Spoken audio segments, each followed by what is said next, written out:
فرمایا اور طبرانی کے اندر حدیث مبارکہ روایت کی گئی ہے۔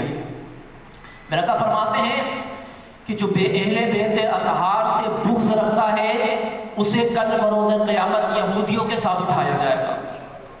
کس کے ساتھ اٹھایا جائے گا؟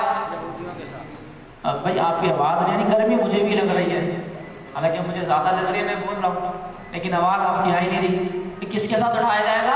یہودیوں کے ساتھ۔ یہودیوں کے ساتھ اٹھایا گا جو اہل بیت اطہار کا بغض رکھنے والا ہوگا، اور جو یہودیوں کے ساتھ اٹھایا جائے گا وہ کہاں جائے گا؟ ظاہر سی بات ہے، یہودی جنت میں تھوڑی جائے گا، وہ تو جہنم میں جائے گا۔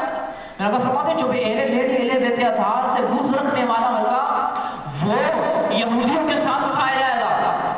کسی صحابی نے عرض کی یا رسول اللہ وہ روزے رکھنے والے بھی ہوں گے، نماز پڑھنے والے بھی ہوں گے کیا وہ حج کرنے والے بھی ہوں گے، کیا وہ زکوٰۃ دینے والے بھی ہوں گے، کیا وہ اپنے آپ کو مسلمان کہنے والے بھی ہوں گے؟ تو میرے آقا نے فرمایا کہ ہاں، وہ نماز بھی پڑھنے والے ہوں گے، وہ روزہ بھی رکھتے ہوں گے، وہ حج بھی کرتے ہوں گے، وہ زکوٰۃ بھی دیتے ہوں گے، وہ اپنے آپ کو مسلمان تصور بھی کرتے ہوں گے۔